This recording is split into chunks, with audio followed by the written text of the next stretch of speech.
global opportunities for businesses in Utah.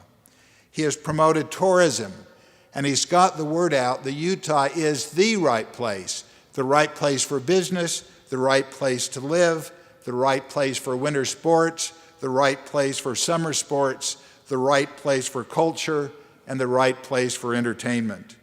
And he has energized economic development, especially in rural parts of the state, and established an energy policy that makes us energy sufficient.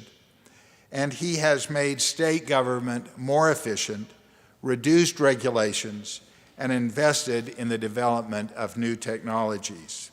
Again, he is leading this state in a way that makes a difference and that is being recognized nationally and internationally.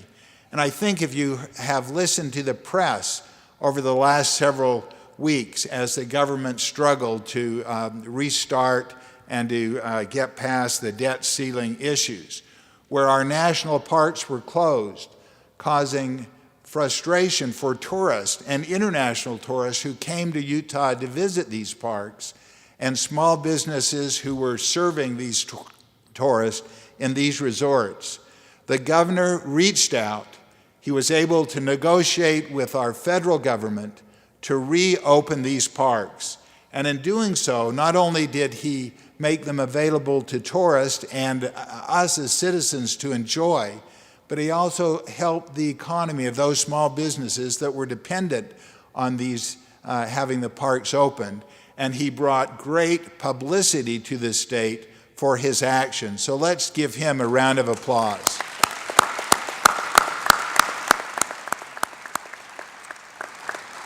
I think this example of how you do business, of how you reach across the table, of how you find solutions to difficult problems is a good example for all of us in business to follow.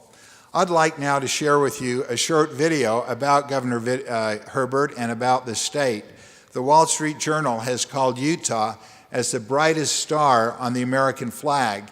And if you look at Johnny's flag, you'll see that the Utah star is flashing. So we appreciate that. But this video was done by the Governor's Office of Economic Development to bring and to educate people about how great our state is.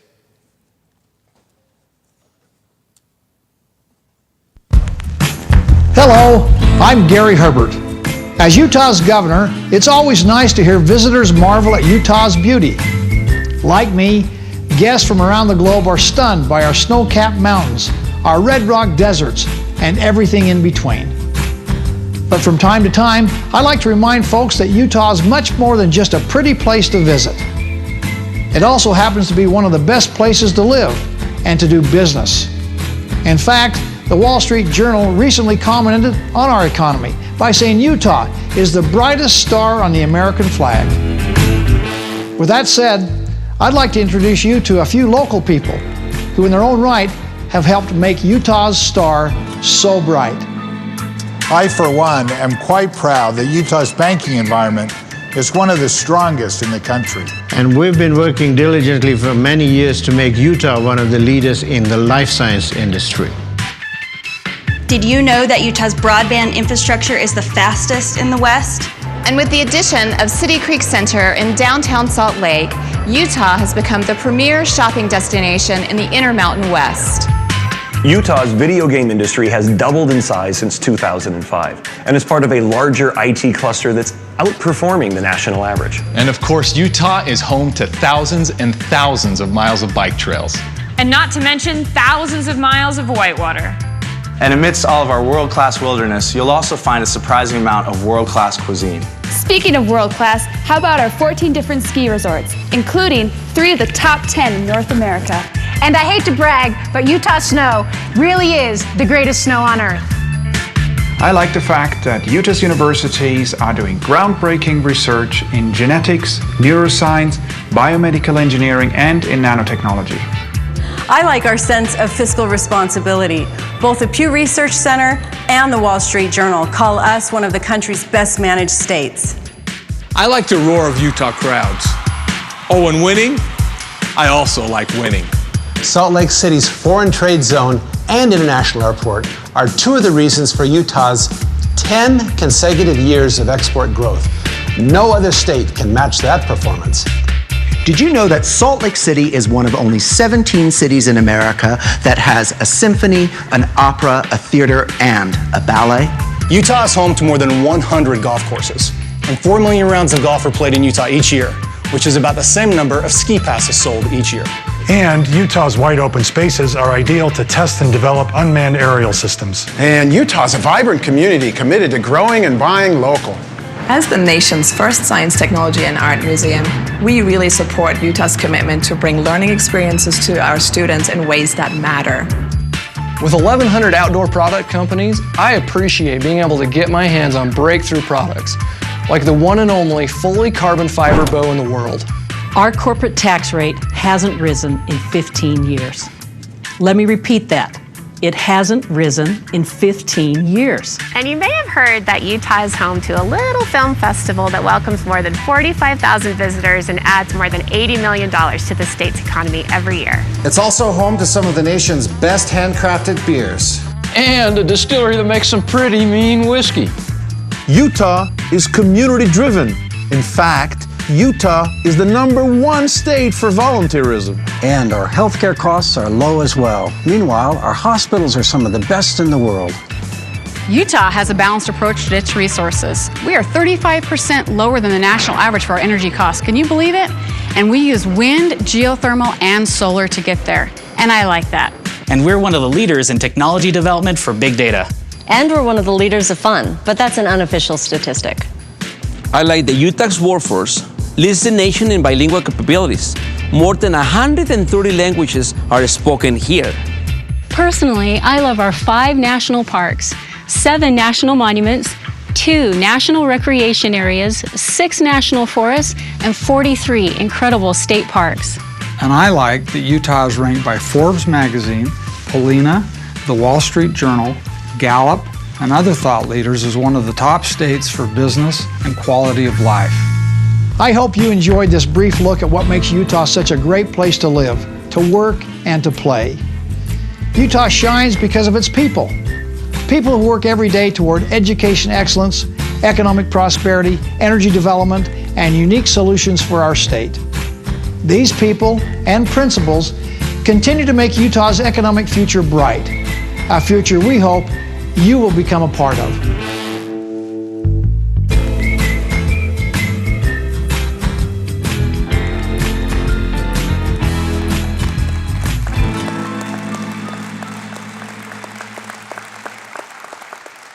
The governor's economic plan is working, and as he said, our future is bright because of the people in Utah, and our economy is strong because of you, the small businesses that operate here. Strong economic data from the labor, housing, and stock markets have buoyed attitudes in Utah over the past several months. Utahns expect these trends to continue. In fact, 70% of Utahns see their 401k value increasing, and 91% see the value of their homes increasing over the next 12 months. In the labor market, Utah has one of the strongest job creation ratios in the country and one of the lowest unemployment rates. And in fact, only 7% of Utahns think they are likely to lose a job in the next 24 months that they want to keep. So these are good attitudes to have, and these are attitudes that drive our business. But I think that there is still much to do, and there is much that we all can do in joining with the governor in keeping our economy strong. The governor has outlined these following objectives and action plans that we need to adhere to keep our economy moving forward. First, to strengthen and grow existing Utah businesses, both urban and rural. Second, to increase innovation, entrepreneurship, and investment. 3, to increase national and international business. And 4, to prioritize education to develop the workforce that we all need in the future. With these objectives in mind, we can all play a part in their fulfillment. However, it's going to take innovation and innovative leadership to create and to help manage our economy going forward, our businesses that we all are so invested in. In the next few minutes that I have, I'd like to offer 6 suggestions for how we can manage growth in challenging times. While I don't have time to elaborate on each of these points, I hope that my comments will at least spark some interest and some thinking and some motivation in all of you in how you run your business. The first suggestion is to focus on a few important goals. At Zions Bank, we have adopted the Franklin Covey model and call these goals WIGs, or wildly important goals. Every successful business has a vision, like our state has a vision. Every successful business has a strategy.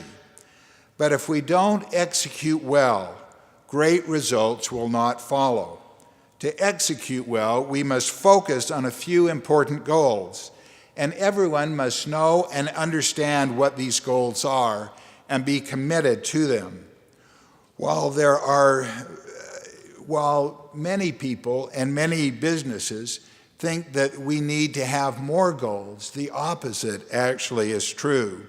When there are too many goals, or when the goals are not clearly defined, the vision and strategy of a company won't pull that business to where they want to achieve.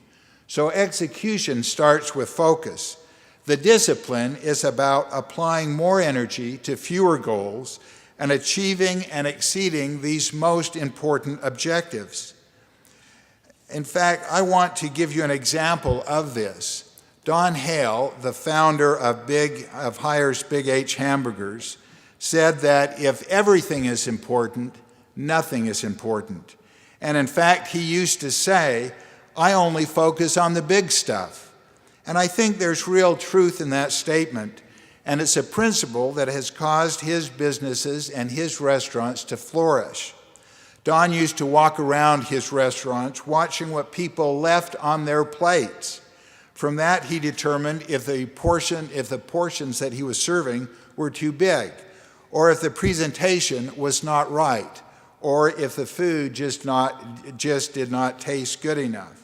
And by focusing on these most important aspects of his business, he was able to develop a restaurant and a menu and food that would drive people in.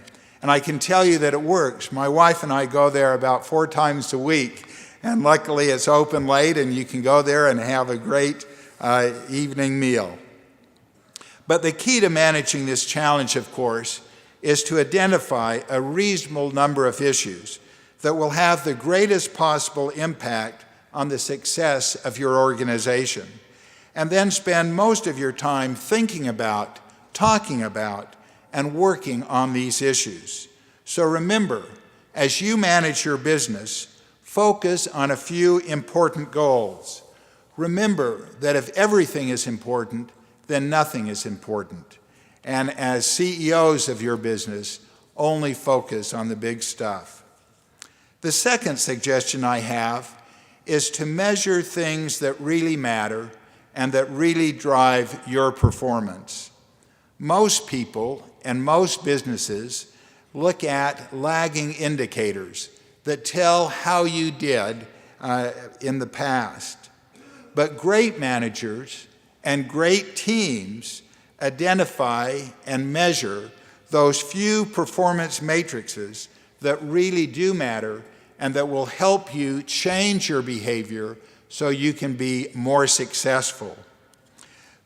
For example, in a sales organization, a leading indicator may be the conversion ratio that measures the number of calls your salespeople have to do in order to win a sale and the length of time it takes to get from the call to the sale.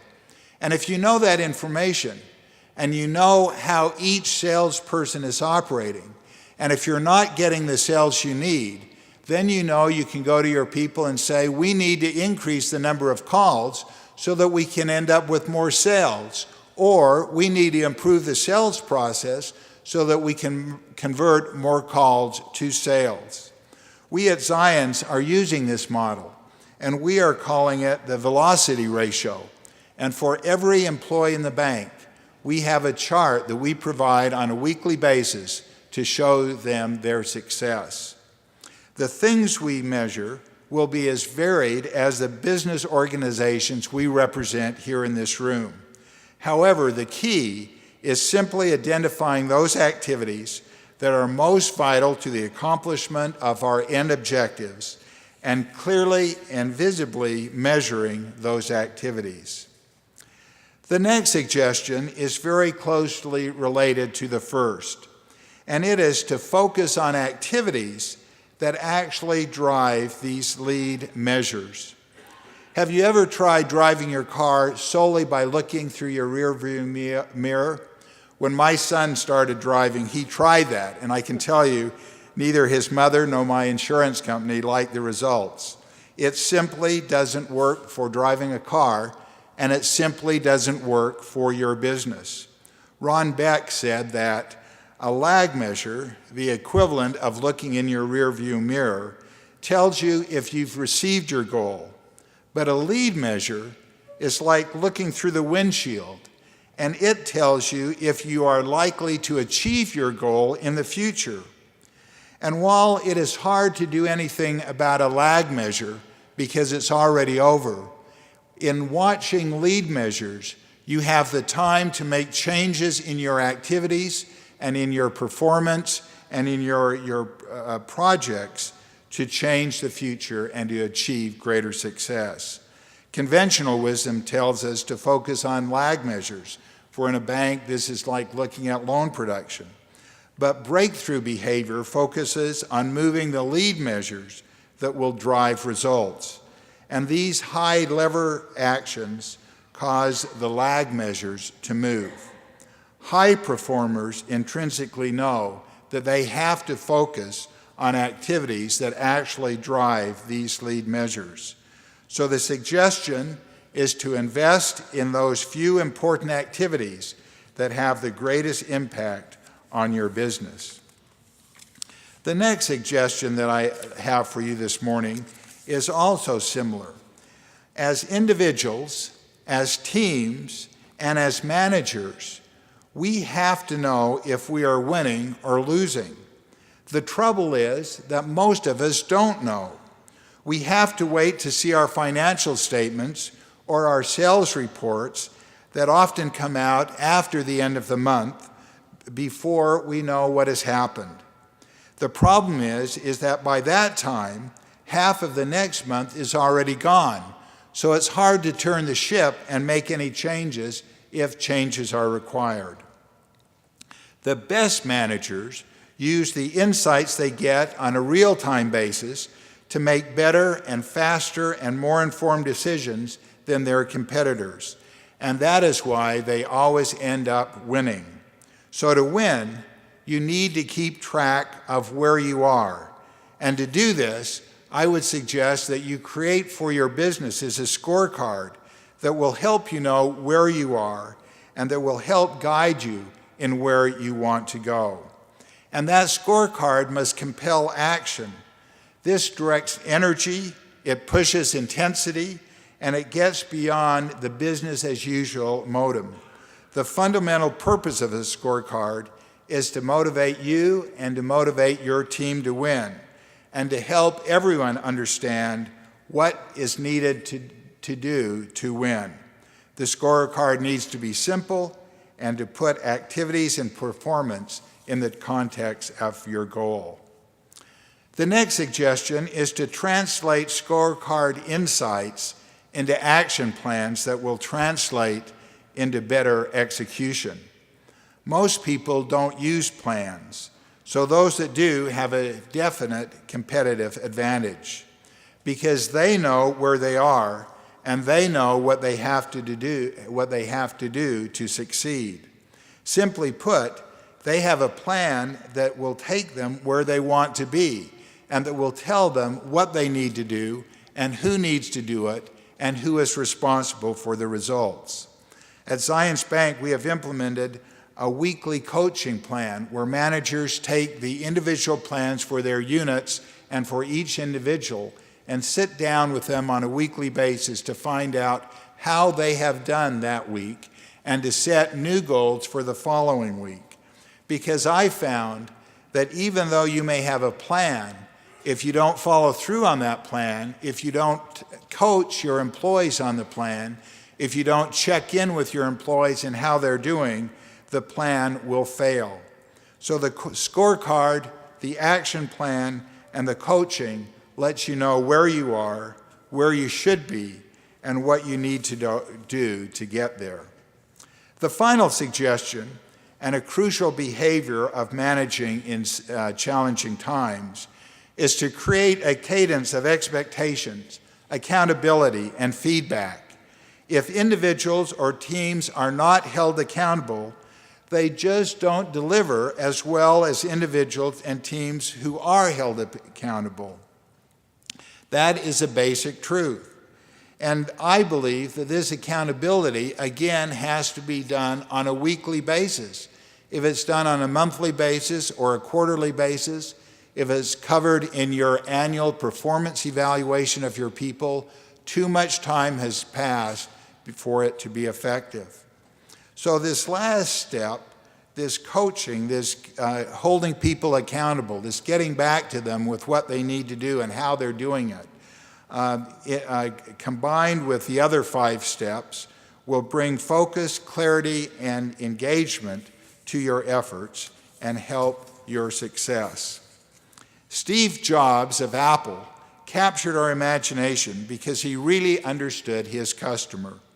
He knew that tablets would not capture our imagination and would not be purchased if they were too complicated.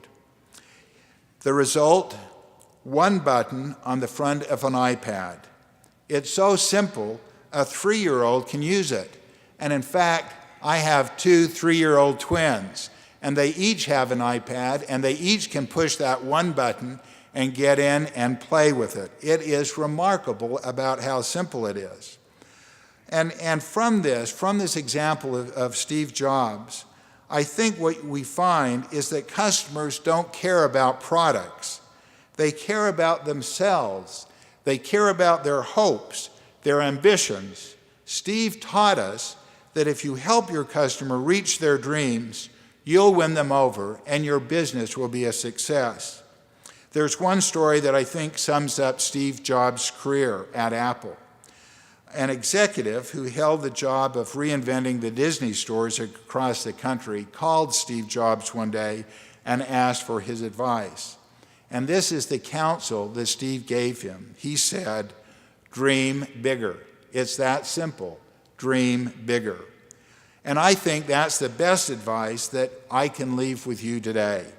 See the genius in your craziness. Believe in yourself. Believe in your vision. And be constantly prepared to defend your ideas. Our governor is doing it for our state. Our state is successful. You can do it for your business. Your business will be successful, and it will continue to drive the state forward. We all need to do our part to help our state continue to move forward, to continue to be the brightest star on the American flag. We are truly in a unique situation here in Utah. Our leadership, our governor, is setting us apart and setting the example for the nation to follow. The following statement I'd like to leave with you, and it comes from the Economic Development Plan of the Governor's Office of Economic Development. We have every reason to be optimistic about the future. Our state has faced challenges before, and we have always come out stronger. While current challenges are unique, they also provide unique opportunities. Taking advantage of these opportunities will require maximizing our unprecedented partnerships throughout the state. I hope that we will all commit to do our part to see the fulfillment of the governor's plan of economic development and success for Utah. These are true principles, and they are principles that involve innovative leadership and participating in these unprecedented private and public partnerships that the governor talks about. As we do this, our state will grow, our communities will thrive, our organizations will be prosperous, and the quality of life for each of us, for each of our employees, and for our families will be enhanced and improved. I wish you the best as you engage in your businesses. I hope that you continue to be successful, and thank you for all you do for our state. Thanks.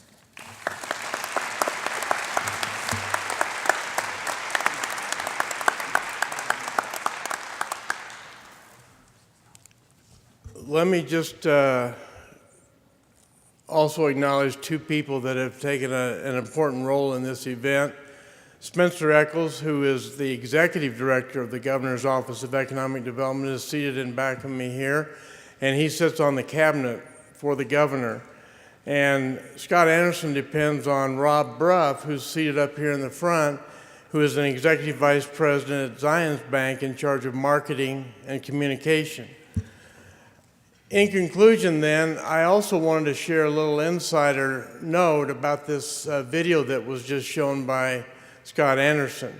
The bank, Zions Bank, sponsored that video. And that's just one more example of the type of community involvement and community presence that the bank and the leaders of the bank, especially Scott Anderson, show to us on an everyday basis.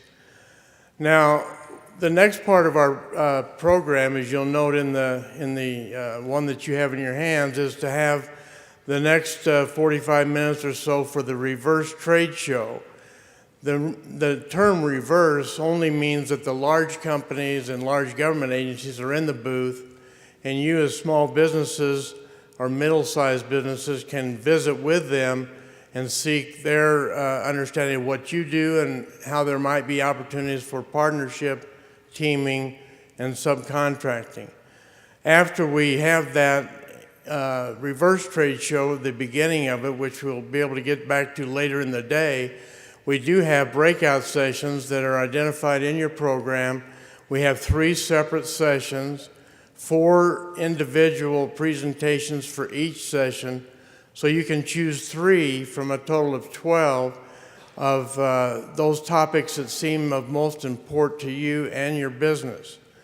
So we appreciate you all being here. We appreciate the sponsors, the booth holders, and the speakers. And we'll now let you go to the reverse trade show and see you later today as a group at lunch in this hall. Thank you.